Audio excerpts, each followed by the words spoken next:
ہم تو رکھتے ہیں مسلمانوں کا دین،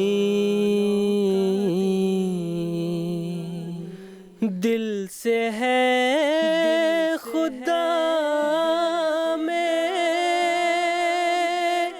ختم المرسلین، دل سے ہے خدا میں ختم المرسلین،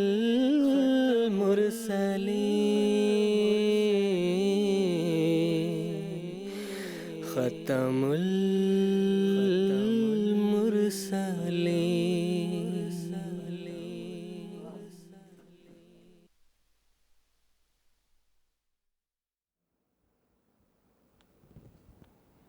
اعوذ باللہ من الشیطان الرجیم، بسم اللہ الرحمن الرحیم۔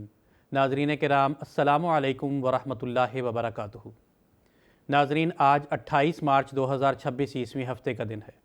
انڈیا میں اس وقت رات کے 10 بجے ہیں اور جی ایم ٹی کے مطابق اس وقت سہ پہر کے 4:30 بجے ہیں۔ اور ناظرین، یہ وقت ہے پروگرام راہ ہدیٰ کا۔ ناظرین، قادیان دارالمان سے اپنے لائیو ڈسکشن پروگرام راہ ہدیٰ کے 4 ایپیسوڈز پر مشتمل سیریز کے ساتھ ہم آپ کی خدمت میں حاضر ہیں۔ آج کا یہ ایپیسوڈ اس سیریز کا تیسرا ایپیسوڈ ہے۔ اس مکمل سیریز میں ہم صفات باری تعالیٰ اور ان کے ظہور کے موضوع پر بات چیت کر رہے ہیں۔ ناظرین، جیسا کہ آپ جانتے ہیں کہ پروگرام راہ ہدیٰ لائیو ہونے کے ساتھ ساتھ ایک انٹریکٹیو پروگرام بھی ہے، یعنی ہمارے ناظرین اپنے سوالات کے ذریعہ ہمارے اس پروگرام میں شامل ہو سکتے ہیں۔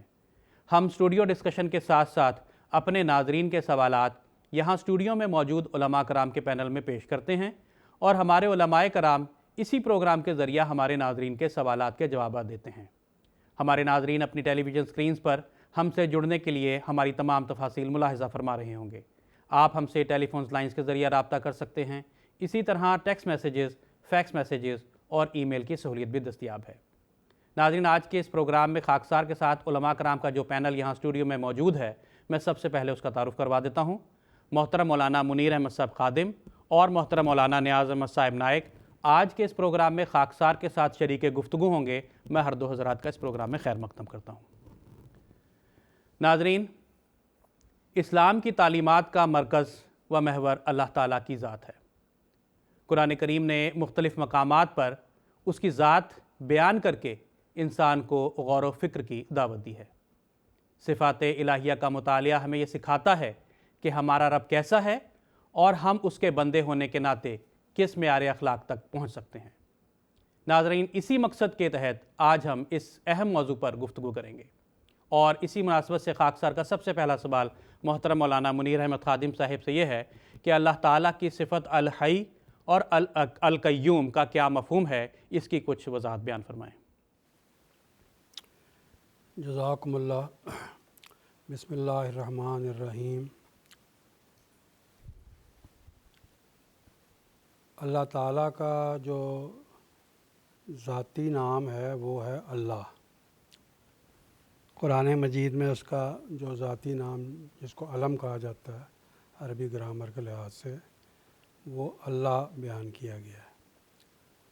دیگر مذاہب میں بھی اللہ تعالیٰ کے نام ہیں، جیسے کوئی پرم پتا پرماتما کہہ دیتا ہے، ایشور کہہ دیتا ہے، کسی نے اس کا نام جو ہے وہ گاڈ رکھ لیا، اور کسی مذہب میں اسے الوہیم کہتے ہیں، اور مختلف جو مذاہب ہیں ان کے الگ الگ انہوں نے اس دنیا کو پیدا کرنے والے اور جو عظیم الشان طاقت ہے اس کے نام رکھے ہیں۔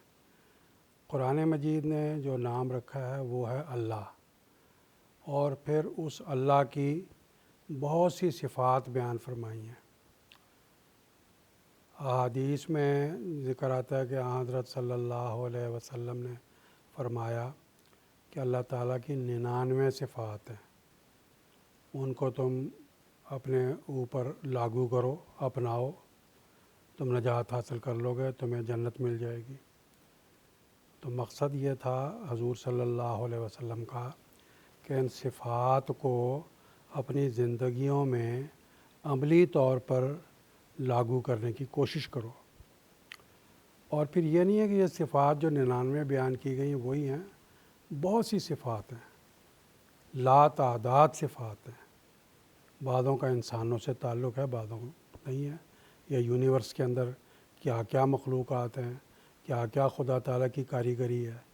تو اس لحاظ سے قرآن مجید میں اللہ تعالیٰ نے فرمایا ہے وَلِلَّهِ الْأَسْمَاءُ الْحُسْنَىٰ، جو یہ حسین صفات ہیں اللہ تعالیٰ کی، اللہ کے لیے ہیں۔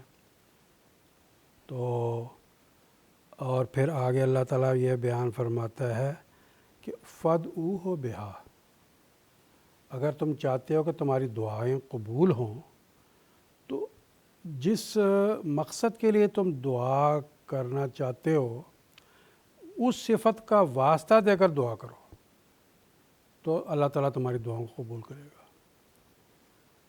تو فَادْعُوهُ بِهَا آگے فرماتا ہے کہ ان لوگوں کو چھوڑ دو جو ان کی اللہ کی صفات میں شرک کا پہلو اپناتے ہیں۔ اب جیسے ہندو مذہب ہے تو انہوں نے اللہ تعالیٰ کی صفات کو دیوی دیوتا بنا لیا، ان کی مورتیاں بنا کے پوجنا شروع کر دیا کہ یہ جو ہے وہ رزق دینے والا ہے، یہ جو ہے زندہ کرنے والا ہے۔ تو ایسے کر کے انہوں نے مختلف قسم کی اس کی مورتیاں بنا دی۔ تو اللہ تعالیٰ ایسے لوگوں کے بارے میں قرآن مجید میں فرماتا ہے وَذَرُوا الَّذِينَ يُلْحِدُونَ فِي أَسْمَائِهِ، کہ ان لوگوں کو چھوڑ دو جو اس کے ناموں میں، اس کی صفات میں الحاد کو اختیار کرتے ہیں، شرک کو اختیار کرتے ہیں۔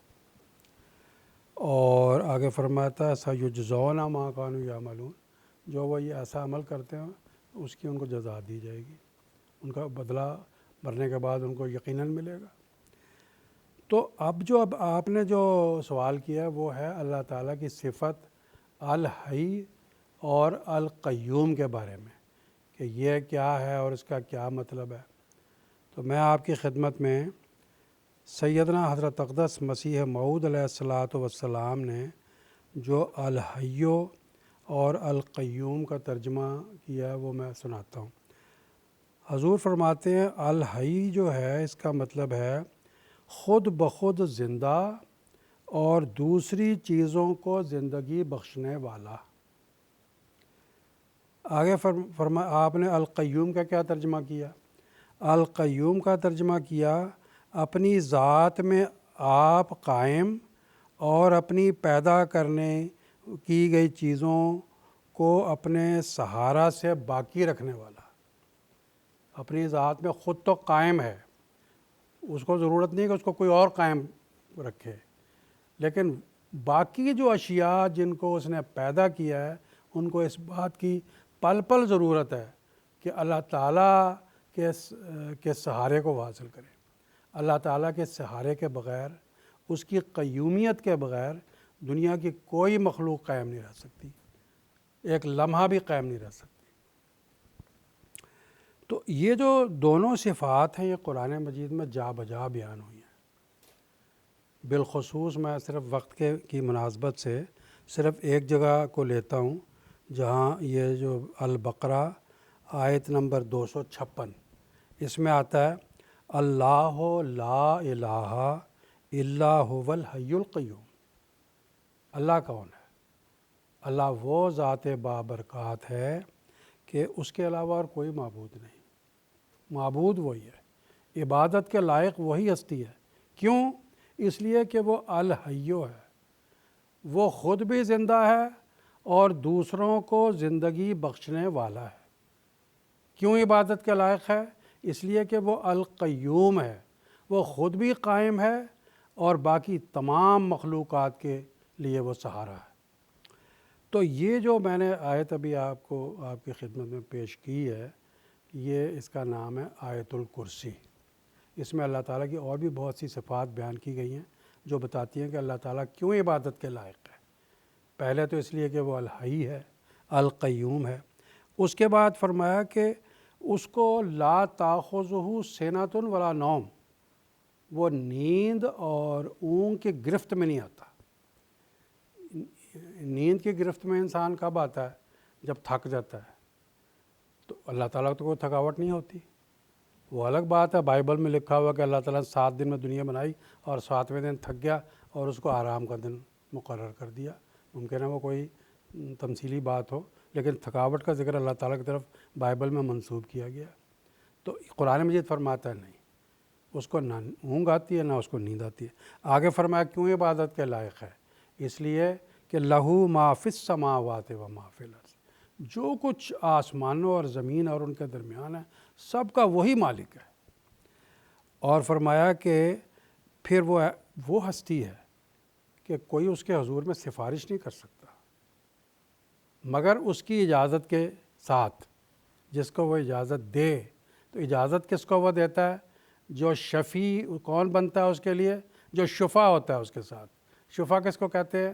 جو جوڑا بن جاتا ہے، جو اپنے آپ کو خدا سے ملاتا ہے، خدا اسی کو اجازت دیتا ہے. اور اس کائنات میں جو شفیع ہونے کا سب سے بڑا حقدار ہے وہ ہمارے نبی حضرت محمد مصطفیٰ صلی اللہ علیہ وسلم ہے. اسی لیے خدا عبادت کے لائق ہے. آگے فرمایا کہ وہ جانتا ہے جو مستقبل میں ہونے والا ہے اور جو ماضی میں ہو چکا. انسان تو مستقبل کے بالکل جانتا ہی نہیں ہے، صرف اٹکل پچو بعض باتیں جو اندازے سے ہوں وہ ہو سکتی ہیں، لیکن ماضی کے بارے میں بھی جو ہم جانتے ہیں وہ بھی مکمل نہیں جانتے. اللہ مکمل جانتا ہے. آگے فرمایا اس کے علم کا کوئی احاطہ نہیں کر سکتا. آگے فرمایا کہ یہ جو زمین و آسمان کا کاروبار ہے اس کو تھکان میں مبتلا نہیں کرتا، اور وہ بلند و بالا ہے، وہو العلی العظیم. تو فرمایا کہ یہ عبادت اور پرستش کے لائق وہی ہستی ہے، اور اس لیے کہ اس نے سب کو زندہ کیا اور وہ خود بھی ہمیشہ ہمیشہ کے لیے زندہ ہے. وہ خود دوسروں کو سہارا دینے والا ہے اور اس کو کسی کے سہارے کی ضرورت نہیں. اسلام نے ہی اس نقطۂ نظر کو دنیا کے سامنے پیش کیا ہے. اسلام کے علاوہ جو دیگر مذاہب ہیں ان میں سے بعض تو یہ کہتے ہیں کہ اللہ تعالیٰ روح اور مادہ کا پیدا کرنے والا ہی نہیں ہے. مثلاً آریہ سماج والے ہیں، وہ کہتے ہیں نہ اس نے روح کو پیدا کیا نہ مادہ کو پیدا کیا، کام اس کا صرف اتنا ہے کہ ادھر سے روح لی ادھر سے مادہ لیا اور دونوں کو جوڑ جاڑ کر کوئی مخلوق جو بنانی بنا دی. حضرت مسیح موعود علیہ الصلوۃ والسلام فرماتے ہیں جب کسی نے اس نے ان کو پیدا ہی نہیں کیا تو اس کو کہاں سے یہ حق مل گیا کہ ان کو جوڑ جاڑ کر مخلوق بنا دے؟ اور وہ اس کی بات ماننے کے لیے کیوں تیار ہوں گے؟ کیوں وہ پرستش کے لائق ہوگا ان کے لیے؟ تو قرآن مجید نے جو اس آیت الکرسی کے اندر سب سے پہلے الحی اور القیوم کو پیش کر کے اور آگے جو متفرق مختلف صفات عالیہ پیش کی ہیں، اس کے نتیجے میں یہ ظاہر فرمایا کہ دیکھو یہ وجہ ہے کہ وہ ہمارا پیدا کرنے والا، ہمارا خالق و مالک، وہ عبادت اور پرستش کے لائق ہے. یہی حال عیسائیوں کا بھی ہے کہ وہ ایسے شخص کو خدا سمجھتے ہیں جو ماں کے پیٹ سے پیدا ہوا اور جس کو 3 دن تک موت بھی آ گئی ان کے نزدیک ہی. تو کیا وہ کیسے جو خود اس کو زندہ کیا گیا، جو خود مرا، وہ کیسے حی و قیوم ہو سکتا ہے؟ تو یہ اللہ تعالیٰ کا بڑا احسان ہے اور اس کا فضل ہے کہ بالخصوص اس مسلمانوں میں بھی جماعت احمدیہ نے ہی یہ ساری جو قرآن مجید کے موتی ہیں بیان فرمائے ہیں، اور حضرت اقدس مسیح موعود علیہ الصلوۃ والسلام کا اس دنیا پر عظیم الشان احسان ہے. تو میں آخر میں حضرت اقدس مسیح موعود علیہ الصلوۃ والسلام کا ایک اقتباس اس بارے میں پڑھ کے اپنے اس بیان کو ختم کرتا ہوں. حضور فرماتے ہیں خدا تعالیٰ کے 2 نام ہیں، ایک حی دوسرا قیوم. حیون کے یہ معنی ہیں کہ خود بخود زندہ اور دوسری چیزوں کو زندگی بخشنے والا، اور قیوم کے یہ معنی ہیں کہ اپنی ذات میں آپ قائم اور اپنی پیدا کردہ چیزوں کو اپنے سہارے سے باقی رکھنے والا. پس خدا تعالیٰ کے نام قیوم سے وہ چیز فائدہ اٹھا سکتی ہے جو پہلے اس کے نام حی سے حیون سے فائدہ اٹھا چکی ہو، کیونکہ خدا تعالیٰ اپنی پیدا کردہ چیزوں کو سہارا دیتا ہے، نہ ایسی چیزوں کو جن کے وجود اور ہستی کو اس کا ہاتھ ہی نہیں چھوا. پیدا ہی نہیں کیا۔ بس جو شخص خدا تعالیٰ کو حی یعنی پیدا کرنے والا مانتا ہے، اس کا حق ہے کہ اس کو قیوم بھی مانے، یعنی اپنی پیدا کردہ کو اپنی ذات سے سہارا دینے والا۔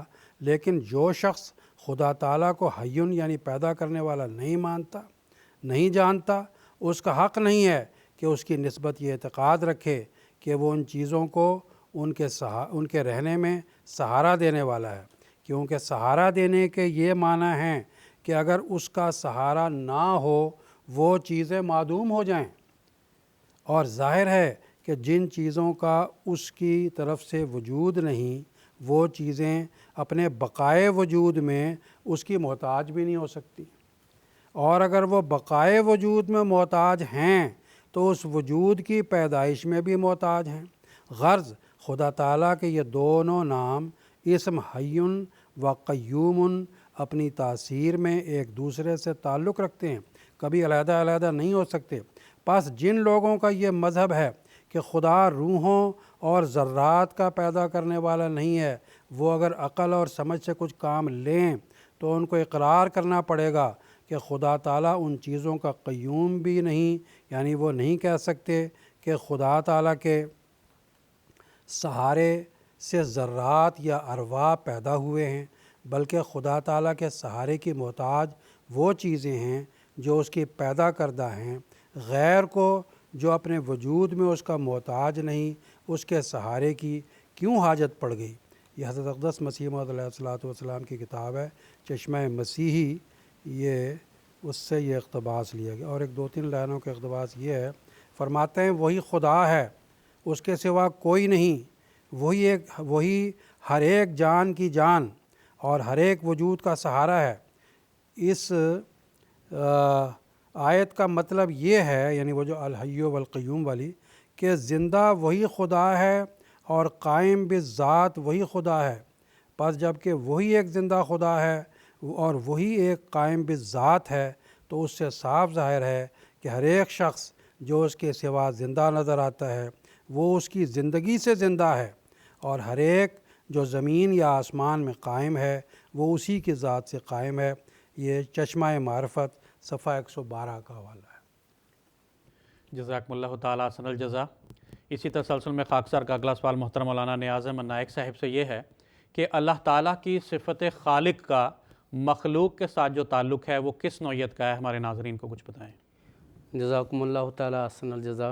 اعوذ باللہ من الشیطان الرجیم۔ اللہ تعالیٰ احسن الخالقین ہے، یعنی بہترین تخلیق کرنے والا ہے۔ اللہ تعالیٰ نے اس کائنات کو، جس کو ہم عالم کبیر کہتے ہیں، نہایت ہی سسٹمیٹک اور محکم اور ابلغ طور پر پیدا کیا ہے، اور اس میں کوئی سکم نہیں ہے، کوئی رکھنا نہیں ہے، جیسا کہ اللہ تعالیٰ قرآن کریم میں فرماتا ہے ما تری فی خلق الرحمن من تفاوت، تم رحمان کی تخلیق میں کسی قسم کا کوئی تضاد نہیں پا سکتے۔ فرج البصر هل تری من فطور، تو اپنی نظر دوڑا، هل تری من فطور، کیا تمہیں کوئی رکھنا نظر آتا ہے؟ پھر اللہ تعالیٰ فرماتا ہے ثم مرجع البصر کرتین، پھر اپنی نظر دوبارہ دوڑا، ینقلب الیک البصر خاسئا وہو حسیر، کہ تیری نظر تیری طرف لوٹ آئے گی اور وہ تھکی ماندی ہوگی، ناکام لوٹ آئے گی۔ تو اس طرح جیسے اللہ تعالیٰ نے اس دنیا کو، جو عالم کبیر ہے، اس کو بڑے ہی سسٹمیٹک طریقے سے بنایا ہے، اسی طرح جو عالم صغیر ہے، جو انسان ہے، جس کا حضرت مسیح موعود علیہ السلام نے فرمایا ہے کہ انسان عالم صغیر ہے، اس کو بھی اللہ تعالیٰ نے احسن تقویم میں پیدا کیا ہے، جیسا کہ اللہ تعالیٰ قرآن کریم میں فرماتا ہے لَقَدْ خَلَقْنَا الْإِنسَانَ فِي أَحْسَنِ تَقْوِيمٍ، کہ ہم نے انسان کو احسن تقویم میں پیدا کیا ہے۔ احسن تقویم میں پیدا کرنے کا مطلب یہ ہے کہ موضوع سے موضوع حالت میں اس کو پیدا کیا، اس کو انتہائی جو ارتقائی حالت ہے اس میں پیدا کیا، اور اس میں مطلب یہ ہے کہ اس کو اعتدال میں پیدا کیا، یعنی افراد سے بچایا، تفرید سے بچایا، اعتدال کے ساتھ اس کو پیدا کیا۔ تو یہ انسان کو اللہ تعالیٰ نے احسن تقویم میں پیدا کیا ہے، اور احسن تقویم میں جو انسان کی تخلیق ہوئی ہے، اس کا مطلب یہ ہے کہ انسان کو اللہ تعالیٰ کی صفات اختیار کرنی ہے، اللہ تعالیٰ کے اخلاق اختیار کرنے ہیں۔ اسی کی طرف حدیث شریف ہمیں توجہ دلاتی ہے کہ خلق اللہ آدم علی صورتہ، اللہ تعالیٰ نے آدم کو اپنی صورت پر پیدا کیا ہے،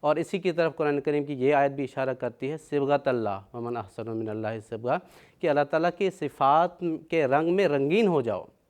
تو بنیادی طور پر جو آپ نے سوال کیا کہ خالق کا مخلوق کے ساتھ کیا تعلق ہے، اس ضمن میں عرض کروں کہ اللہ تعالیٰ نے انسان کو پیدا کیا اور پھر اس سے لا تعلق نہیں ہوا، بلکہ انسان کے بلو پرنٹ میں، اس کے مادہ تخلیق میں اللہ تعالیٰ نے اپنی جستجو اور اپنی محبت لگا دی۔ اس کے تعلق سے اللہ تعالیٰ قرآن کریم میں فرماتا ہے وَإِذْ أَخَذَ رَبُّكَ مِن بَنِي آدَمَ مِن ظُهُورِهِمْ ذُرِّيَّتَهُمْ وَأَشْهَدَهُمْ عَلَىٰ أَنفُسِهِمْ أَلَسْتُ بِرَبِّكُمْ قَالُوا بَلَىٰ شَهِدْنَا أَن تَقُولُوا يَوْمَ الْقِيَامَةِ إِنَّا كُنَّا عَنْ هَٰذَا غَافِلِينَ۔ اس کا ترجمہ یہ ہے، یاد کرو جب تیرے رب نے بنی آدم کی صلب سے ان کی نسلوں کے مادہ تخلیق کو پکڑا اور خود انہیں اپنے نفوس پر گواہ بنا دیا اور پوچھا کہ کیا میں تمہارا رب نہیں ہوں؟ انہوں نے کہا کیوں نہیں، ہم گواہی دیتے ہیں مبادا تم قیامت کے دن یہ کہو کہ ہم تو اس سے یقیناً بے خبر تھے۔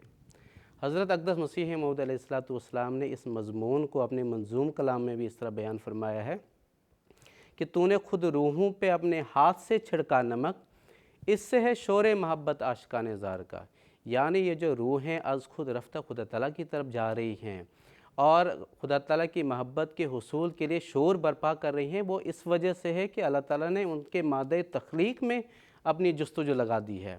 تو یہ جو بلا الست بربکم قالوا بلا، اس آیت کی تشریح کرتے ہوئے، تفسیر کرتے ہوئے ایک جگہ حضرت اقدس مسیح موعود علیہ السلام فرماتے ہیں کہ ایک جنگلی آدمی کی روح بھی اس بات پر راضی نہیں ہو سکتی کہ وہ خود بخود ہے۔ اسی کی طرف اشارہ ہے جو اللہ تعالیٰ فرماتا ہے الست بربکم قالوا بلا، یعنی روحوں سے میں نے سوال کیا کہ کیا میں تمہارا پیدا کنندہ نہیں ہوں؟ تو انہوں نے جواب دیا کہ کیوں نہیں۔ یہ سوال و جواب حقیقت میں اس پیوند یعنی اس تعلق کی طرف اشارہ ہے جو مخلوق کو اپنے خالق سے قدرتی طور پر متحقق ہے، جس کی شہادت روحوں کی فطرت میں نقش کی گئی ہے۔ سرما چشم آریہ روحانی خزان جلد 2 صفحہ 128۔ یعنی انسانی فطرت میں طبعاً اللہ تعالیٰ نے اپنی طرف میلان، کشش اور محبت رکھی ہوئی ہے۔ یہ الگ بات ہے پھر انسانی فطرت مسخ ہو جاتی ہے، وہ خراب ہو جاتی ہے، وہ اپنے خالق و مالک سے جو ہے نا دور ہو جاتی ہے اور اس کے انکاری ہو جاتے ہیں، لیکن اس کے باوجود حضرت اقدس مسیح موعود علیہ السلام بیان فرماتے ہیں کہ انسانی فطرت میں اپنے خدا کی طرف لوٹنے کا جو مقام ہے، لوٹنے کا جو ایک آپشن ہے، وہ ہمیشہ قائم رہتا ہے۔ حضور فرماتے ہیں کہ اس کی مثال حضور نے اس طرح دی ہے کہ آپ دیکھ لیں کہ پانی ہے، پانی کو کتنا گرم کر لو اور جھلسا دینے والا پانی اگر ہو، اس کو اگر آپ آگ پہ ڈال دیتے ہو تو آگ بجھ جاتی ہے۔ اسی طرح انسانی فطرت کتنی بھی مسخ ہو جائے، کتنی بھی خراب ہو جائے، جب وہ توبہ کرتی ہے، توبہ کے آنسو بہاتی ہے، تو وہ اس کے لیے جو جہنم کی آگ تیار ہو رہی ہوتی ہے وہ اسے بجھ جاتی ہے۔ تو توبہ کا آپشن جو ہے نا، جو انسانی فطرت ہے، وہ ہمیشہ خدا تعالیٰ کی طرف ریٹرن ہو جاتی ہے۔ اس بات کو حضرت اقدس مسیح موعود علیہ السلام نے دعا کی فلسفی کے ساتھ جوڑتے ہوئے بھی ایک جگہ بیان فرمایا، اور حضرت خلیفۃ المسیح الخامس سیدہ اللہ تعالیٰ بن نصر العزیز نے اپنے کئی خطبات اور خطابات میں اس کا ذکر فرمایا۔ تو حضور فرماتے ہیں، حضرت مسیح موعود علیہ السلام فرماتے ہیں، ایک بچہ جب بھوک سے بیتاب ہو کر دودھ کے لیے چلاتا اور چیختا ہے تو ماں کے پستان میں دودھ جوش مار کر آ جاتا ہے۔ بچہ دعا کا نام بھی نہیں جانتا، لیکن اس کی چیخیں دودھ کو کیوں کر کھینچ لاتی ہیں۔ بعض اوقات دیکھا گیا ہے کہ مائیں دودھ کو محسوس بھی نہیں کرتی، مگر بچے کی چلاہٹ ہے کہ دودھ کو کھینچ لاتی ہے۔ تو کیا ہماری چیخیں جب اللہ تعالیٰ کے حضور ہوں تو وہ کچھ بھی نہیں لا سکتی؟ آتا ہے، سب کچھ آتا ہے، مگر آنکھوں کے اندھے جو فاضل اور فلاسفر بنے بیٹھے ہیں وہ دیکھ نہیں سکتے۔ بچے کو جو مناسبت ماں سے ہے، اس تعلق اور رشتے کو انسان اپنے ذہن میں رکھ کر اگر دعا کی فلسفی پر غور کرے تو وہ بہت آسان اور سہل معلوم ہوتی ہے۔ تو خالق اور مخلوق کا جو آپس میں تعلق ہے، جیسا کہ آپ نے سوال کیا، جو رشتہ ہے، اس کو ہم ماں اور بچے کی جو آپس میں مناسبت ہے اس سے ہم اچھی طرح سمجھ سکتے ہیں، بلکہ حدیث میں تو یہ آیا ہے کہ اللہ تعالیٰ 70 ماؤں سے بھی زیادہ شفیق اور مہربان ہوتا ہے۔ جب بھی انسانی فطر اس کی طرف عود کر جاتی ہے، جب بھی لوٹ جاتی ہے، تو حدیث میں آتا ہے کہ اللہ تعالیٰ اتنا خوش ہوتا ہے کہ جیسے وہ شخص ہو جو بیابان میں ہو، کہیں ریگستان میں ہو، اور اس کی اونٹنی گم ہونے کے بعد اس کو مل جائے اور اس اونٹنی پر اس کا سارا ساز و سامان، سارا زاد راہ جو ہے نا وہ لدا ہوا ہو۔ تو یہ اللہ تعالیٰ کا بہت بڑا فضل اور اس کا احسان ہے کہ حضرت مسیح موعود علیہ الصلوۃ والسلام نے ان حقائق اور ان معارف سے ہمیں اس دور میں جو ہے نا متعارف فرمایا ہے۔ اور ایک بات جو اس سوال کے ضمن میں پیش کی جا سکتی ہے، حضرت مسیح موعود علیہ الصلوۃ والسلام نے فرمایا کہ خالق اور مخلوق کے درمیان کس طرح کا تعلق ہوتا ہے۔ حضور اپنے علم کلام میں فرماتے ہیں کہ اللہ کا تعلق اپنے بندے کے ساتھ، خالق کا تعلق اپنے مخلوق کے ساتھ دوستانہ ہوتا ہے۔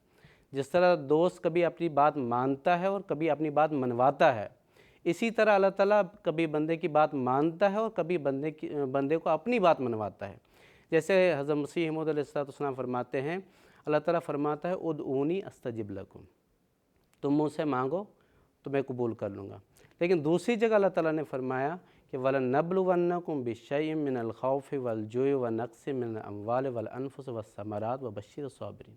کبھی اللہ تعالیٰ اپنی بات منواتا ہے، مطلب اموال کا ضیاع ہوتا ہے، جانوں کا ضیاع ہوتا ہے، خوف کی حالت آ جاتی ہے، لیکن جو لوگ اس حالت میں، اس ابتلا میں خدا تعالیٰ کی طرف جاتے ہیں، اس پر صبر کرتے ہیں، تو ان کو ہی اللہ تعالیٰ مل جاتا ہے۔ اور اللہ تعالیٰ کا ملنا، اللہ تعالیٰ کی معرفت اور اس کی پہچان ہی انسانی زندگی کا اصل مقصد ہے۔ جیسا کہ حدیث میں بھی آیا ہے کہ کنت کنزن مخفین فاردت ان اعرف فخلقت آدم، یا فخلقت الخلقہ کے الفاظ بھی آتے ہیں کہ میں ایک مخفی خزانہ تھا، میں نے یہ چاہا کہ میں پہچانا جاؤں، اس لیے میں نے خلق کو پیدا کیا۔ تو اللہ تعالیٰ نے انسان کو جو پیدا کیا ہے، اس لیے پیدا کیا ہے کہ اللہ تعالیٰ کی پہچان ہو، اللہ تعالیٰ کی معرفت وہ حاصل کرے، اور اللہ تعالیٰ کی پہچان اور اللہ تعالیٰ کی معرفت میں ہی انسان کی حقیقی راحت اور حقیقی اطمینان ہے۔ کیونکہ ہر چیز جو ہے نا کل شیء یرجع الی اصلہ، ہر چیز اپنے اصل کی طرف لوٹتی ہے، کیونکہ روحیں جو ہے نا وہ اللہ تعالیٰ کے ہاتھ سے نکلی ہے، اور ان کا جو حقیقی اطمینان ہے وہ اللہ تعالیٰ کے ہاتھ میں ہی ہے، اللہ تعالیٰ کی طرف لوٹنے میں ہی ہے۔ بس اللہ تعالیٰ سے دعا ہے کہ جو ہم ہیں، جو ہماری ارواح ہیں، جو ہمارے نفوس ہیں، ہم خدا تعالیٰ کی طرف لوٹیں، اور جو خدا تعالیٰ کی طرف لوٹتا ہے توبہ کرتے ہوئے، تو اس کو خدا تعالیٰ کی وہ صدا آتی ہے کہ یا ایتھا النفس المطمئنہ ارجعی الی ربک راضیۃ مرضیہ فادخلی فی عبادی وادخلی جنتی، کہ اے نفس مطمئنہ اپنے رب کی طرف لوٹ جا، راضی رہتے ہوئے، رضا پاتے ہوئے میرے بندوں میں داخل ہو جا، میرے بندوں میں داخل ہو جا، میری جنت میں داخل ہو جا۔ تو آخر میں اپنی بات کو دوبارہ اس کا اعادہ کرتے ہوئے میں مختصر یہی کہوں گا کہ خالق اور مخلوق کے درمیان جو رابطہ ہے اللہ تعالیٰ نے پیدا کیا، اللہ تعالیٰ پھر اسے منقطع نہیں ہوا، لا تعلق نہیں ہوا، بلکہ اس کے بلیو پرنٹ میں اپنی تلاش جو ہے نا وہ ڈال دی، اور چاہے وہ ارواح ہوں، چاہے وہ اجسام ہوں، وہ خدا تعالیٰ کی تسبیح کرتی ہے۔ وَإِن مِّن شَيْءٍ إِلَّا يُسَبِّحُ بِحَمْدِهِ، کوئی بھی شے ہو، چاہے وہ ارواح ہوں، وہ اجسام ہوں، وہ اللہ تعالیٰ کی حمد کرتی ہے، اور اس بات کا ثبوت فراہم کرتی ہیں کہ ان کو اللہ تعالیٰ نے پیدا کیا ہے۔ اور جو اجسام ہیں جو اللہ تعالیٰ کی حمد کرتی ہیں، ان سے مطلب یہ ہے کہ جو ان کا وجہ تخلیق ہے، اس تخلیق کو وہ پورا کریں۔ تو اللہ تعالیٰ ہمیں بھی اس بات کی توفیق عطا فرمائے کہ ہم، جیسا کہ مول صاحب نے بھی بیان کیا، کہ ہم اپنے وجہ تخلیق کو پورا کرنے والے ہوں، اور ہماری جو وجہ تخلیق ہے وہ ہے کہ وَمَا خَلَقْتُ الْجِنَّ وَالْإِنسَ إِلَّا لِيَعْبُدُونَ، کہ جن و انس کو میں نے عبادت کے لیے پیدا کیا ہے۔ جزاکم اللہ۔ جزاکم اللہ تعالیٰ احسن الجزا۔ خاکسار کا اگلا سوال محترم مولانا منیر احمد خادم صاحب سے یہ ہے کہ اللہ تعالیٰ کی صفت الرزاق اس کائنات میں وہ کیسے ظاہر ہو رہی ہے، ہمارے ناظرین کو کچھ بتائیے۔ بسم اللہ الرحمن الرحیم۔ اللہ تعالیٰ کی جو صفت الرزاق ہے، یہ رزاق مبالغہ کا صیغہ ہے، اور مبالغہ میں یہ بات ہوتی ہے کہ اپنی کمیت کے لحاظ سے، اپنی کیفیت کے لحاظ سے بھرپور رنگ میں کسی چیز کا ظاہر ہونا، حد سے زیادہ۔ تو اب اللہ تعالیٰ کی جو صفت رزاق ہے، اس کا قرآن مجید میں جہاں ذکر ہے وہ وہاں پہ یہ ذکر آتا ہے، اللہ فرماتا ہے وما خلقت الجن والانس الا لیعبدون ما ارید منہم من رزق وما ارید ان یطعمون ان اللہ هو الرزاق ذو القوۃ المتین۔ فرماتا ہے کہ میں نے جن کو اور انس کو صرف اور صرف اپنی عبادت کے لیے پیدا کیا ہے، اور میں ان سے رزق نہیں چاہتا، اور یہ بھی نہیں چاہتا کہ مجھے کھانا کھلائیں۔ وہ اللہ ہے جو رزاق ہے، سب سے زیادہ رزق مہیا کرنے والا، آخری نقطہ رزق کا، اور وہ ذو القوہ ہے، صاحب قوت ہے، اور المتین مضبوط صفات والا رزاقیت کے معاملے میں۔ تو حضرت خلیفۃ المسیح ثانی رضی اللہ تعالیٰ عنہ نے تفسیر کبیر میں بحوالہ مفردات امام راغب رزاق کے یا رزق کے معنی کیے ہیں العطاء الجاری، ایسی عطا جو ہمیشہ ہمیش جاری رہے، وہ ہے رزق، اور ہمیشہ ہمیش اس عطا کو جاری رکھنے والا وہ ہے رزاق۔ تو رزق کے بارے میں حضور نے حضرت مسلم موعود رضی اللہ تعالیٰ عنہ نے قرآن مجید کی اس آیت کے حوالہ سے بڑی تفصیل سے تفسیر کبیر میں بیان فرمایا ہے۔ حضور فرماتے ہیں رزق صرف یہی نہیں کہ کھانا پینا یا کپڑا نہیں، بلکہ اس میں علم بھی شامل ہے، وہ بھی خدا کی طرف سے رزق ہے۔ اس میں صنعت و حرفت بھی شامل ہے، وہ بھی خدا کی طرف سے رزق ہے۔ اس میں انسان کو جو قوت عطا کی ہیں جس کے نتیجے میں وہ محنت کرتا ہے، وہ بھی رزق ہے خدا کی طرف سے۔ تو بہت وسیع معنی ہے رزق کا۔ تو آپ نے یہ فرمایا کہ دیکھو خدا تعالیٰ کا جو رزق ہے وہ ہزارہا سال سے، جب سے کہ یہ کائنات بنی ہیں اس وقت سے اللہ تعالیٰ مہیا کرتا چلا آ رہا ہے، اور اس میں کسی قسم کی کوئی کمی نہیں اور اس کا اختتام بھی نہیں۔ تو قرآن مجید میں اللہ سورہ صاد میں فرماتا ہے اِنَّ هَٰذَا لَرِزْقُنَا مَا لَهُ مِن نَفَادٍ، کہ یہ ہمارا رزق ہے، اس میں نفاد یا اختتام نہیں، اس کا ہو ہی نہیں سکتا۔ اب انسان سے پہلے کی مخلوقات کو چھوڑیں، انسان کی پیدائش کے بعد سے ہی اگر ہم لیں تو یہ جو اناج ہے یا مختلف قسم کی چیزیں ہیں، یہ جب سے اللہ تعالیٰ نے اس دنیا میں بنائی ہیں یہ پیدا ہوتی چلی جا رہی ہیں، بڑھتی چلی جا رہی ہیں۔ انسان کو خدا نے عقل اور سمجھ دی، اس کے نتیجے میں ایسی ایسی قسمیں اناج کی پیدا کر لی کہ جو پہلے کم نکلا کرتا تھا اب وہ بہت زیادہ نکلنا شروع ہو گیا، اور کبھی بھی اس کا خاتمہ نہیں، انسانوں کے لیے بھی پھر جانوروں کے لیے بھی۔ انسانوں کے لیے فرض کرو اگر اس نے گیہوں بنائی ہے، ایک میں مثال دے رہا ہوں، تو اس میں ایسا بھوسا بھی اس کے ساتھ لگا ہوا ہے کہ جو جانوروں کے کام آتا ہے، اور پھر اس کی اقسام اتنی بنا دی ہیں لگتا ہے جیسے بہت پیار کرنے والا کوئی وجود ہے۔ مثلاً آپ دیکھ لیں کہ اگر آم کی ایک ہی قسم اللہ تعالیٰ بنا دیتا فرض کریں تو ہم تو اسی کے لیے کافی سمجھتے چلو ہمارے لیے کافی ہے، لیکن میں ایک جگہ گیا، ایک میلہ لگا ہوا تھا آموں کا، وہاں وہ بتا رہے تھے کہ 500 قسمیں ہیں آم کی۔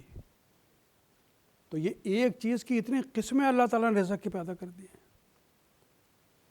پھر آپ دیکھیں کہ سردی گرمی کے حوالے سے جو جانور ہیں، مثلاً دودھ ہے، تو ہمیں یہاں پر گائے اور بھینس کا دودھ میسر ہے، لیکن پہاڑی علاقوں میں آپ چلے جائیں جہاں برف ہی برف ہے تو وہاں اللہ تعالیٰ نے ایک اور جانور پیدا کیا یاک، وہ لوگ اس کا دودھ پیتے ہیں، وہ ان برفیلے علاقوں میں وہ پلتا ہے۔ تو مختلف علاقوں میں مختلف جگہوں میں اللہ تعالیٰ نے مختلف موسموں کے لحاظ سے بھی جو رزق ہے وہ مہیا کیا ہے۔ اور پھر اللہ تعالیٰ فرماتا ہے کہ وَمَا مِن دَابَّةٍ إِلَّا عَلَى اللَّهِ رِزْقُهَا يَعْلَمُ مُسْتَقَرَّهَا وَمُسْتَوْدَعَهَا، کہ کوئی بھی دابہ نہیں ہے جو زمین میں چلنے پھرنے والا، اس کے اللہ کے ذمہ ہے اس کا رزق، اور وہ جانتا ہے کہ ان کی جو مستقل جو قرار گاہ ہے جہاں انہوں نے ٹھہرنا ہے یا جو عارضی قرار گاہ ہے۔ اب آپ دیکھ لیں جو بعض ایسے بھی پرندے ہیں جو ہزاروں میلوں کا سفر کر کے جاتے ہیں، پھر وہاں جا کے بھی ان کو روزی روٹی مہیا ہو جاتی ہے۔ زمین کے نیچے، پتھروں کے نیچے جو خدا کی مخلوق بسی ہوئی ہے، ان کے لیے بھی اللہ تعالیٰ نے جو رزق مہیا کر چھوڑا ہوا ہے۔ تو آگے فرماتا ہے کہ انسان جو ہے وہ جس کو میں نے اشرف المخلوقات کے طور پر پیدا کیا ہے، آگے اللہ تعالیٰ نے اس کا ایک فرض قرار دیا ہے۔ فرض کیا قرار دیا ہے کہ جس طرح میں رازق ہوں، جیسے مول صاحب نے فرمایا کہ اللہ تعالیٰ نے فرمایا کہ میرا رنگ اختیار کرو، صبغۃ اللہ، ومن احسن من اللہ صبغہ، تو اللہ فرماتا ہے رزاقیت کا رنگ تم بھی اختیار کرو۔ تو اس کے لیے جو قرآن مجید کی ابتدا کی تیسری آیت ہے، اس میں اللہ فرماتا ہے کہ یقیمون الصلاۃ، کہ مومن کون ہوتے ہیں؟ وہ نماز قائم کرتے ہیں۔ آگے کیا؟ یقیمون الصلاۃ، اور جو ہم نے ان کو دیا اس میں سے خرچ کرتے ہیں، جو ہم نے ان کو دیا ہے، وَمِمَّا رَزَقْنَاهُمْ، جو رزق ہم نے ان کو دیا ہے، اور رزق میں سب چیزیں جیسے میں نے بھی ذکر کیا آ گئی، وہ خرچ کرتے ہیں اس کو۔ تو اللہ تعالیٰ فرماتا ہے جیسے میں ہوں رازق یا رزاق، ویسے ہی تم بھی بننے کی کوشش کرو۔ تو اس میں انسانوں کا کیا سبق ملا کہ جب تم خرچ کرنے لگو تو یہ نہ دیکھو کہ یہ مسلمان ہے، یہ ہندو ہے، یہ عیسائی ہے، یہ کس مذہب سے تعلق۔ میں تو جب رام کی کھیت میں بھی ویسے ہی پانی برسا دیتا ہوں جیسے احمد کے کھیت میں پانی برساتا ہوں۔ ایسے تم بھی اگر میرا رنگ اختیار کرنا چاہتے ہو تو تم لوگوں کے لیے بھی ضروری ہے کہ جو ہم نے تم کو دیا ہے اس میں سے بلا لحاظ خرچ کرو۔ وَمِمَّا رَزَقْنَاهُمْ يُنْفِقُونَ، تو اللہ تعالیٰ نے ہم کو یہ اپنے رزاقیت کا مثیل بننے کے حوالے سے یہ جو ہے وہ پہلا سبق دیا۔ آگے اللہ تعالیٰ فرماتا ہے کہ جو اس میں یہ بھی بات آ گئی کہ جو ہم دیتے ہیں اس میں سے خرچ کرو۔ تو اللہ تعالیٰ کیا دیتا ہے؟ اللہ تعالیٰ انسان کو یہ تو نہیں کہتا کہ تم حرام بھی لو اور خرچ کرو، نہیں۔ ہم جو دیتے ہیں کا مطلب یہ ہے کہ اپنی کوشش سے حلال رزق اپناؤ۔ تو اس میں انسان کو رازق بننے کے لیے یہ تعلیم دی گئی کہ اگر تم خدا تعالیٰ کے اس تشبیہ کرنا چاہتے ہو، خدا سے مشابہ بننا چاہتے ہو اس صفت کے حوالے سے، تو جہاں بلا لحاظ مذہب و ملت خرچ کرنا ہوگا، وہاں پر جو تم خرچ کرو گے تمہارا مال پاک اور صاف ہونا چاہیے، اس میں کسی قسم کی ایسی ملونی نہیں ہونی چاہیے کہ وہ حرام کا مال ہے، رشوت خوری کا مال ہے۔ فرماتا ہے کہ وہ میرا دیا ہوا مال ہے ہی نہیں، وہ تم نے خدا تعالیٰ کے کسی اور مخلوق کا حصہ مار کے پھر اگر تم میرے راستے میں دیتے ہو تو اس کے دینے کا کوئی فائدہ نہیں ہے۔ اور آگے فرماتا ہے کہ پھر عبادت اگر تم چاہتے ہو کہ قبول ہو تو وہ جو پہلی آیت میں نے جس میں خدا تعالیٰ کی صفت رزاق ہے کا ذکر ہے، وہ شروع ہی یہاں سے ہوتی ہے کہ وما خلقت الجن والانس الا لیعبدون، کہ جن اور انس کو عبادت کے لیے پیدا کیا ہے۔ تو اگر خدا رزاق ہے اور ہم اس کی جو ہے مشابہ بننا چاہتے ہیں، اس کے رنگ کو اختیار کرنا چاہتے ہیں، اور ہم چاہتے ہیں کہ خدا تعالیٰ ہماری عبادت کو قبول کرے، تو پھر ہم کو بلا لحاظ مذہب و ملت خرچ کرنا ہوگا اور اس اپنے مال کو پاک اور صاف مال کو خرچ کرنا ہوگا۔ تو یہ اللہ تعالیٰ نے یہ بات بیان فرمائی ہے اس کے اندر۔ تو اس میں ایک نقطہ میں تفسیر کبیر پڑھ رہا تھا تو ایک اور حضرت مسلم موعود رضی اللہ تعالیٰ نے بڑا عظیم الشان نقطہ بیان فرمایا، جو ہم لوگ جو واقفین زندگی ہیں ان کا ذکر کر کے حضور نے بیان فرمایا۔ حضور نے اس آیت کا کہ یہ جو سورہ عنکبوت کی آیت نمبر 61 ہے، وَكَأَيٍّ مِّن دَابَّةٍ لَا تَحْمِلُ رِزْقَهَا اللَّهُ يَرْزُقُهَا وَإِيَّاكُمْ وَهُوَ السَّمِيعُ الْعَلِيمُ، کہ کتنے ہی دابہ ہیں، جاندار ہیں، زمین چلنے پھرنے والے جانور ہیں، وہ اپنے رزق کو اٹھا کے نہیں لیے پھرتے۔ فرماتا ہے اللہ ہے جو ان کو رزق مہیا کرتا ہے اور تم کو بھی۔ تو حضور نے فرمایا کہ یہ جو واقفین زندگی ہیں، ہماری جماعت سے تعلق رکھتے ہیں اور ان لوگوں کے لیے اس کے اندر یہ سبق دیا گیا ہے کہ اگر ان کو رزق کے حوالے سے کسی کی طرف رجوع کرنا ہے تو اللہ فرماتا ہے کہ میں سب کو رزق دیتا ہوں، تو اس میں مایوسی کی کوئی بات نہیں ہے۔ تو کیا اللہ ہم کو رزق مہیا نہیں کرے گا؟ ہم اس کے لیے اپنے آپ کو پیش کر چکے ہیں، اس کے لیے اپنی زندگیوں کو وقف کر دیا، تو اس لیے فرماتے ہیں کہ تم کو کہیں نظر اٹھا کے نہیں دیکھنی سوائے خدا کے۔ تو یہ ایک بڑا عجیب اور بڑا عظیم الشان نقطہ تھا جو حضور نے بیان فرمایا اس آیت کی تشریح کے حوالے سے ہم لوگوں کو سمجھاتے ہوئے۔ تو اللہ تعالیٰ یہی فرماتا ہے کہ دیکھو میں دنیا کے تمام مخلوقات کے لیے کو رزق مہیا کرتا ہوں، کون کہاں ہے، کدھر بیٹھا ہوا ہے، تو وہ سب کے لیے میں رزاق ہوں۔ تو تم بھی میری مطابعت میں، میری مشابہت میں ویسا ہی بننے کی کوشش کرو۔ تو یہ ضروری ہے کہ جو حضرت مسلم موعود رضی اللہ تعالیٰ عنہ نے تفسیر کبیر میں یہ سارے نکات بیان فرمائے، بہت زیادہ نکات ہیں، تو وہ سارے تو یہاں پہ بیان نہیں ہو سکتے، تھوڑے تھوڑے اس میں سے بعض نکات میں نے وہیں سے تفسیر کبیر سے نکالے ہیں۔ تو ایک نقطہ مثلا حضور نے یہ بھی بیان فرمایا کہ دیکھو تم اپنے اہل و عیال کو نماز کا حکم دیا کرو، اور صرف ایک بار نماز کا حکم نہیں دینا، دین کی باتوں کا حکم نہیں دینا، وَاسْتَبِرْ عَلَيْهَا، اس پر صبر اور دوام اختیار کرو۔ تو فرماتے ہیں کہ ایسوں کے رزق کے ہم ذمہ دار بن جاتے ہیں۔ تو جو دین کی طرف آئیں گے اور اپنی اولاد کو بھی دین کی طرف مائل کریں گے تو اللہ تعالیٰ فرماتا ہے کہ ہم ایسوں کے رزق کے ذمہ دار بن جاتے ہیں۔ تو وَالْعَاقِبَةُ لِلتَّقْوَىٰ، اور آخری انجام جو ہے وہ تو متقی لوگوں کا ہی ہوتا ہے۔ تو اس اعتبار سے جو خدا تعالیٰ کی صفت رزاقیت ہے، جو خدا تعالیٰ کا رزاق ہونا ہے، اور جو اس کے مختلف پہلو ہمہ پہلو بیان کیے گئے ہیں، جو اس قدر اس پوری دنیا اور کائنات میں پھیلے پڑے ہوئے ہیں، اور پتہ نہیں کب سے شروع ہوئے اور کب تک چلتے چلے جائیں گے، اللہ بہتر جانتا ہے۔ تو ان سب باتوں کا ملحوظ رکھتے ہوئے ہمیں بھی خدا تعالیٰ کے ان سب جو خدا تعالیٰ کی صفات عالیہ ہیں ان کو اپنے اندر اپنانے کی کوشش کرنی چاہیے۔ جزاکم اللہ تعالیٰ حسن الجزا۔ ناظرین، ہمارے اس پروگرام میں ایک ٹیلی فون کالر اس وقت جڑ چکے ہیں۔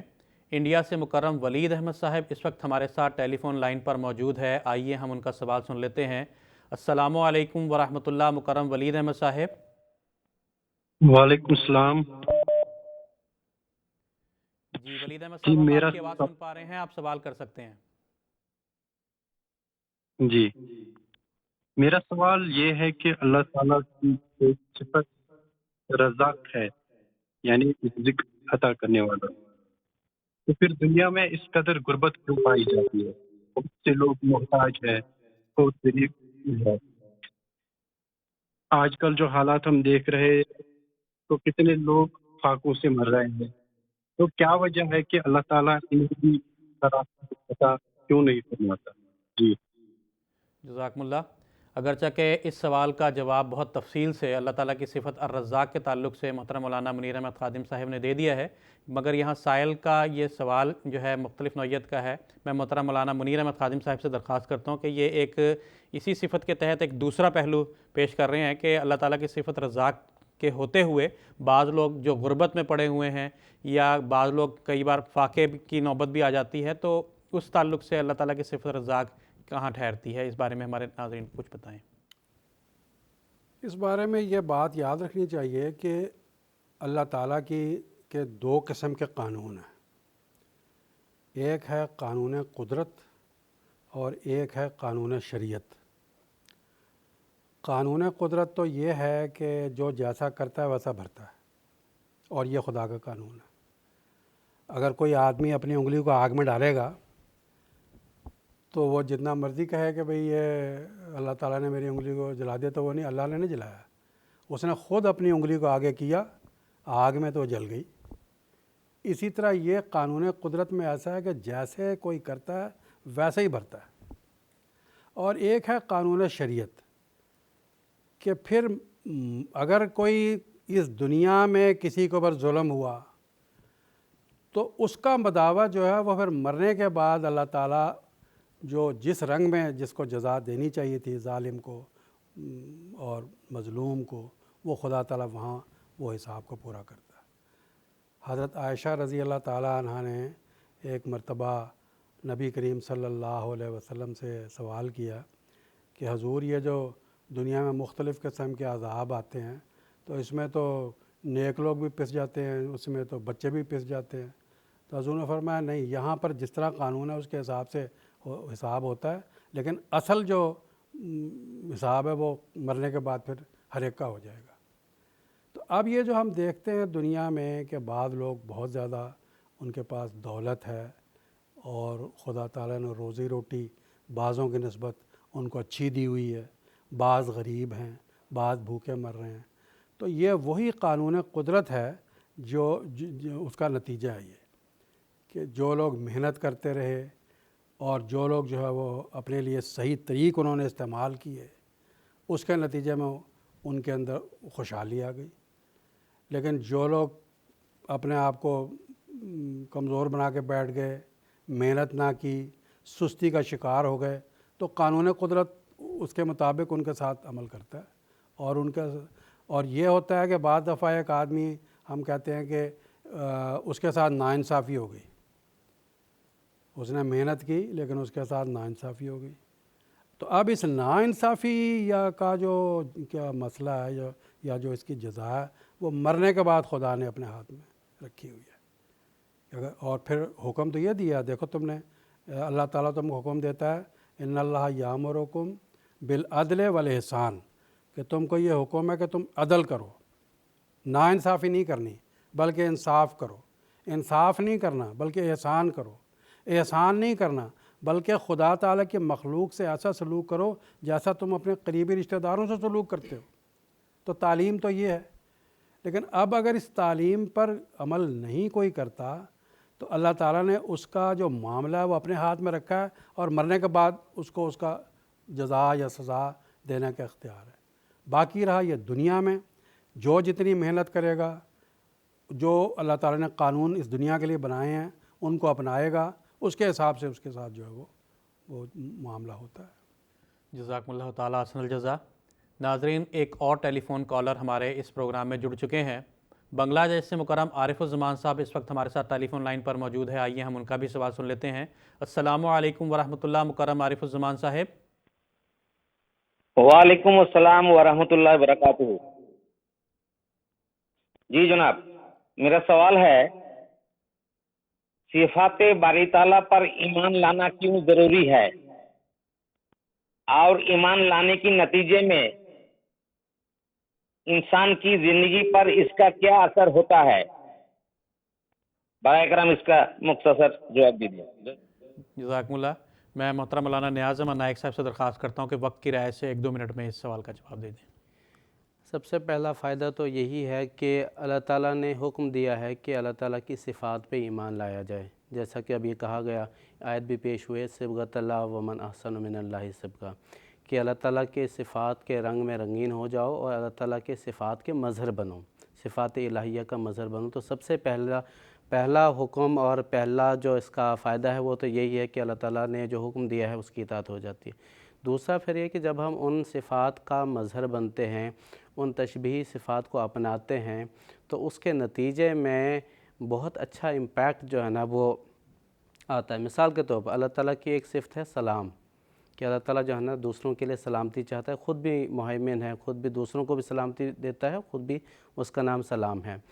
تو جو خدا تعالیٰ کی اس صفت کو اختیار کرے گا وہ کبھی نہیں چاہے گا کہ دوسرے کو نقصان پہنچائے، چاہے وہ انفرادی لیول پہ ہو، چاہے وہ اسٹیٹ لیول پہ ہو، چاہے وہ انٹرنیشنل لیول پہ ہو. تو نہ اجتماعی رنگ میں کبھی چاہے گا کہ دوسروں کو نقصان پہنچے، نہ انسان کبھی یہ چاہے گا کہ میری زبان سے، میرے ہاتھ سے، میرے حرکات سے، میرے سکنات سے دوسروں کو نقصان پہنچے. اگر اسی صفت کو آج اختیار کیا جاتا ہے تو دنیا میں جو جنگیں لڑی جا رہی ہیں وہ کیوں لڑی جا رہی؟ یہی کہ اپنی بالادستی قائم کرنے کے لیے، دوسروں کو نقصان پہنچانے کے لیے، دوسروں کے ریسورسز کو ایکسپلائٹ کرنے کے لیے وہ اس طرح کی جو ہے نا وہ حرکتیں کی جاتی ہے. تو خدا تعالیٰ کی صفات کو اگر اختیار کیا جاتا ہے تو انسان دوسروں کے لیے امن چاہے گا. جو اللہ تعالیٰ کی صفات ہے، جس صفت کو وہ اختیار کرے گا وہ ضرور ایسا ہوگا کہ پوری دنیا میں امن و شانتی پیدا ہو جائے گی، لیکن شرط یہی ہے کہ اللہ تعالیٰ کی جو صفات ہے ان کو اختیار کیا جائے، اور جیسا اللہ تعالیٰ نے حکم دیا ہے اس کو ان لیٹر اینڈ اسپرٹ جو ہے نا اس کو اختیار کیا جائے۔ جزاکم اللہ تعالیٰ حسن جزا۔ پروگرام کو آگے بڑھاتے ہوئے خاکسار اگلا سوال محترم مولانا نیاز احمد نائک صاحب سے ہی ہے کہ اللہ تعالیٰ کی جو صفت ہے الہادی، تو اللہ تعالیٰ اپنی اس صفت کو کے تحت انسان کی رہنمائی کس طرح کرتا ہے، اس بارے میں کچھ بیان فرمانے کی درخواست ہے۔ دیکھیں اللہ تعالیٰ رب العالمین ہے۔ رب کا مطلب ہوتا ہے وہ ہستی جو ادنیٰ حالت سے اعلیٰ حالت کی طرف لے جائے۔ بحیثیت رب اللہ تعالیٰ نے ہمیشہ انسان کی جسمانی نشوونما بھی کی ہے اور انسان کی روحانی نشوونما بھی کی ہے۔ ہم دیکھتے ہیں دنیا میں چاہے ہوا ہو، پانی ہو، چاند ہو، سورج ہو، جتنی بھی چیزیں ہیں یہ سب کے لیے مساوی اور یکساں جو ہے نا میسر ہیں۔ اسی طرح اللہ تعالیٰ نے روحانی نشوونما کے لیے ہر قوم میں اللہ تعالیٰ نے اپنے پیغمبر بھیجے ہیں۔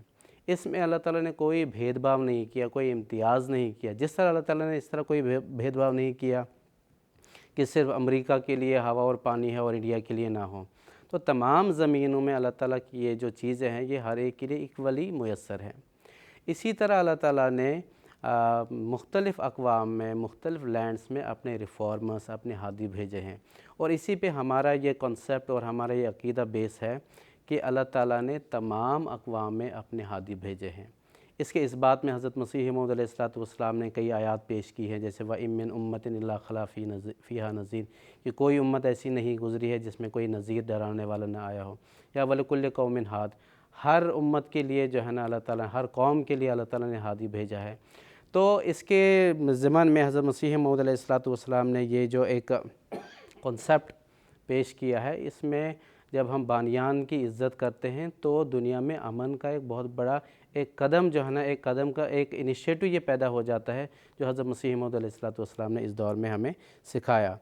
پھر اللہ تعالیٰ فرماتا ہے کہ میں نے ہر دور میں اپنے ریفارمرز بھیجے، اپنے رشی منی اوتار بھیجے ہیں، اور وہ وقت کی جو ضرورت تھی یا جو تقاضا ہوتا تھا اس کے مطابق اللہ تعالیٰ بھیجتا تھا۔ مثال کے طور پر اللہ تعالیٰ قرآن کریم میں فرماتا ہے الذی خلق فسوی والذی قدر فہدی، اللہ تعالیٰ نے پیدا کیا تو پھر ٹھیک ٹھاک کیا انسان کو، والذی قدر فہدی، اللہ تعالیٰ نے اندازہ لگایا پھر ہدایت دی۔ اللہ تعالیٰ نے اندازہ لگایا کہ کون سی بیماری ہے، کون سی برائی ہے، کون سی خرابی ہے اور کون سی دوائی دینی چاہیے۔ پھر جب اللہ تعالیٰ نے دیکھا کہ اب کامل القوا انسان پیدا ہو گیا اور انسان کی جو ارتقائی حالت ہے وہ اپنے آخری حد کو پہنچ گئی ہے، پھر اللہ تعالیٰ نے آخر میں وہ کتاب اتاری جو عالمگیر حیثیت کی حامل تھی، یعنی قرآن کریم تھی، جس میں تمام برائیوں اور تمام فساد کا حل اللہ تعالیٰ نے اس کے اندر موجود رکھا ہے۔ اس زمان میں حضرت اقدس مسلم موعود رضی اللہ تعالیٰ عنہ فرماتے ہیں، حضرت مسلم موعود رضی اللہ تعالیٰ عنہ فرماتے ہیں والذی قدر فہدی کے یہ معنی ہوں گے کہ جب بھی وہ کج ہوا اس کی ضرورت، یعنی انسان اس کی ضرورت کے مطابق اللہ تعالیٰ نے ہدایت بھجوا دی اور اس طرح اس کی اصلاح کی۔ اگر ضرورت کے مطابق ہدایت نہ ہوتی یا کم ہوتی تو گمراہ ہو جاتا، اور اگر ضرورت سے بڑھ جاتی تب بھی اس کی قوتیں ٹوٹ جاتی اور وہ حیران رہ جاتا۔ پس اصلاح کا اس نے صحیح طریق اختیار کیا اور اس قدر جو ضروری تھا نازل کیا۔ تو اللہ تعالیٰ کی صفت الہادی ہے، وہ ہدایت دیتا ہے، ہدایت بخشتا ہے اپنے بندوں کو۔ اللہ تعالیٰ قرآن کریم میں فرماتا ہے کہ وَعَلَى اللَّهِ قَصْدُ السَّبِيلِ وَمِنْهَا جَائِرٌ، اللہ تعالیٰ پر یہ حق ہے بندوں کا کہ وہ بندوں کو ہدایت دے، وَمِنْهَا جَائِرٌ، جبکہ اس میں بہت ساری ٹیڑھے راستے بھی ہوتے ہیں۔ اور اللہ تعالیٰ نے ہر دور میں یہ جو ہدایت کا سلسلہ جاری فرمایا، ہمیشہ ہدایت آسمان سے آتی ہے۔ کوئی دنیاوی انجمنیں، کوئی دنیاوی تحریک اصلاح کا یہ کام اور رشد و ہدایت کا کام نہیں کر سکتی۔ اب دیکھیں آسمان سے پانی آتا ہے تو زمین کی رویدگی اٹھتی ہے، زمین سرسبز و شاداب ہوتی ہے۔ اسی طرح الہام کا پانی جب اترتا ہے تو دلوں کی جو کجی ہوتی ہے، دلوں کی جو مردگی ہوتی ہے وہ دور ہو جاتی ہے۔ اسی طرح آپ دیکھیں سورج کی کرنیں ہیں، سورج کی کرنوں سے جو ہے نا فصل اگتی ہے، فوٹوسنتھسس کا جو عمل ہے وہ تو اس کے لیے سورج کی کرنیں یا سورج کی لائٹ ضروری ہوتی ہے۔ تو کہنے کا مقصد یہ ہے کہ اللہ تعالیٰ ہمیشہ ہدایت کا جو سامان ہے وہ آسمان سے کرتا ہے۔ اگر آسمان سے پانی نہ اترے تو اگر آسمان سے پانی نہ اترے تو جو زمین میں کنویں ہوتے وہ بھی خشک ہو جاتے ہیں، تو اسی طرح انسانی عقلیں بھی خشک ہو جاتی ہیں اگر آسمان سے وحی اور الہام کا پانی نہ اترے۔ یہ تو خود اندھی ہے اگر نیر الہام نہ ہو، تو نیر الہام اترے گا تب جا کے اللہ تعالیٰ کے جو ہے نا عقل یا جو دل ہے وہ خدا تعالیٰ کی شناخت کر سکتا ہے۔ تو یہ بہت ضروری امر ہے کہ بعض لوگ کہتے ہیں کہ کوئی انجمن اٹھ جاتی ہے وہ اصلاحی کام شروع کر دیتی ہے، تو اللہ تعالیٰ نے اس دور میں بھی حضرت اقدس مسیح موعود علیہ السلام کو اصلاحی خلق کے لیے بھجوایا ہے حضور صلی اللہ علیہ وسلم کی پیشگوئی کے مطابق۔ تو اس دور میں جو فساد برپا ہے اس کے لیے بھی حضرت اقدس مسیح موعود علیہ السلام ہی وہ پلیٹ فارم دیتے ہیں جہاں سے صلح اور امن و آشتی کا پیغام پھیل سکتا ہے اور دنیا میں صلح اور آشتی پیدا ہو سکتی ہے۔ گزشتہ خطبہ میں بھی حضرت اقدس خلیفۃ المسیح الخامس سید اللہ تعالیٰ بن نصر العزیز نے اس امر کی طرف توجہ دلائی کہ آج کل مسلمانوں میں جو انتشار برپا ہے اس انتشار کو دور کرنے کی ایک ہی راہ ہے کہ اس دور میں اللہ تعالیٰ نے جس کو اپنی جناب سے بھیجا ہے اس کو قبول کیا جائے۔ بلکہ کل کے خطبہ جمعہ میں ہی حضور نے فرمایا کہ یہ مارچ کا مہینہ وہ بابرکت مہینہ ہے جس میں حضرت اقدس مسیح موعود علیہ السلام نے وہ کشتی بنائی، نوح کی کشتی بنائی، جس کے متعلق آپ کو الہام ہوا تھا کہ وَاصْنَعِ الْفُلْكَ بِأَعْيُنِنَا وَوَحْيِنَا، کہ ہمارے نگرانی میں ہماری وحی کے مطابق وہ کشتی بنا۔ وہ کشتی کیا ہے؟ وہ جماعت احمدیہ ہے۔ اب جو اس کشتی میں سوار ہوگا اسی کو رستگاری ملے گی، اسی کو مخلصی ملے گی۔ اور حضرت مسیح موعود علیہ السلام کو الہام ہوا کہ کشتیاں چلتی ہیں تاہوں کشتیاں۔ اب دیکھیں آج کل جو ہے نیول وارفیئر چل رہی ہے، کشتیوں کے ذریعے جنگ چل رہی ہے، تو ایسے میں حضرت مسیح موعود علیہ السلام نے عافیت کی کشتی جو ہے نا وہ تیار کی ہے۔ وہ عافیت کی کشتی کیا ہے؟ وہ جماعت احمدیہ ہے۔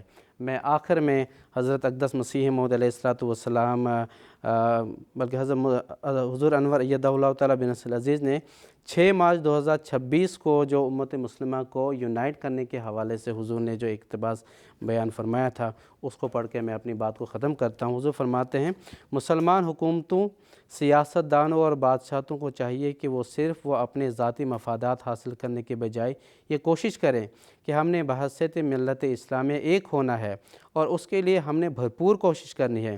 جب ایسا ہوگا تبھی ہم دنیا کے حملوں سے بچ سکیں گے، تبھی اپنا وقار قائم کر سکیں گے اور تبھی اسلام مخالف طاقتوں کو اپنے اندر پھاڑ ڈالنے سے روک سکیں گے۔ اس لیے ہمیں اس بات پر غور کرنا چاہیے کہ اللہ تعالیٰ نے اس زمانے میں کیا انتظام فرمایا ہے، وہ کون سا الہی انتظام ہے جس پر اگر ہم عمل کریں یا اس کو مانیں تو ہم ان باتوں سے بچ سکتے ہیں اور وہ ایک ملت واحدہ بن سکتے ہیں۔ اللہ تعالیٰ کا وہ انتظام یہ ہے کہ اس نے مسیح موعود کو بھیجا تاکہ وہ ایک امت واحدہ بنائے۔ احمدی ہونے کی حیثیت سے ہماری تو یہی کوشش اور دعا ہے کہ اللہ تعالیٰ مسلم امت کو ایک کرے اور انہیں ان فسادوں اور مظالم سے بچائے جن میں وہ پس رہے ہیں۔ آمین برحمتک یا ارحم الراحمین۔ جزاکم اللہ تعالیٰ۔ جزاکم اللہ تعالیٰ احسن الجزا۔ ناظرین، اس کے ساتھ ہی ہمارے آج کے ایپیسوڈ کے اختتام کا وقت ہوا چاہتا ہے۔ پروگرام کے اختتام پر خاکسار سیدنا حضرت اقدس مسیح موعود علیہ السلام کا ایک اقتباس پیش کرے گا۔ حضرت مسیح موعود علیہ السلام فرماتے ہیں، اس قادر اور سچے اور کامل خدا کو ہماری روح اور ہمارا ذرہ ذرہ وجود کا سجدہ کرتا ہے، جس کے ہاتھ سے ہر ایک روح اور ہر ایک ذرہ مخلوقات کا ماں اپنی تمام قوا کے ظہور پذیر ہوا، اور جس کے وجود سے ہر ایک وجود قائم ہے اور کوئی چیز نہ اس کے علم سے باہر ہے اور نہ اس کے تصرف سے، نہ اس کے خلق سے۔ اور ہزاروں درود اور سلام اور رحمتیں اور برکتیں اس پاک نبی محمد مصطفیٰ صلی اللہ علیہ وسلم پر نازل ہوں، جس کے ذریعہ سے ہم نے وہ زندہ خدا پایا جو آپ کلام کر کے اپنی ہستی کا آپ ہمیں نشان دیتا ہے، اور آپ فوق العادت نشان دکھلا کر اپنی قدیم اور کامل طاقتوں اور قوتوں کا ہم کو چمکنے والا چہرہ دکھاتا ہے۔ سو ہم نے ایسے رسول کو پایا جس نے خدا کو ہمیں دکھلایا، اور ایسے خدا کو پایا جس نے اپنی کامل طاقت سے ہر ایک چیز کو بنایا۔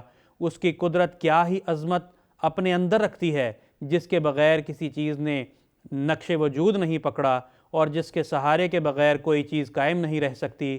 وہ ہمارا سچا خدا بے شمار برکتوں والا ہے اور بے شمار قدرتوں والا اور بے شمار حسن والا اور بے شمار احسان والا۔ اس کے سوا کوئی اور خدا نہیں۔ نسیم دعوت روحانی خزائن جلد نمبر 19 صفحہ نمبر 363۔ ناظرین، اس کے ساتھ ہی ہمارا آج کا یہ ایپیسوڈ اختتام پذیر ہوتا ہے۔ انشاءاللہ تعالی اگلے ایپیسوڈ میں اسی موضوع پر بات چیت کو جاری رکھیں گے۔ تب تک کے لیے اجازت دیجیے۔ السلام علیکم ورحمۃ اللہ وبرکاتہ۔ آؤ لوگوں کہ یہی نور خدا پاؤ گے، لو تمہیں طور تسلی کا بتایا ہم نے۔ آؤ لوگوں کہ یہی نور خدا پاؤ گے، لو تمہیں طور تسلی کا بتایا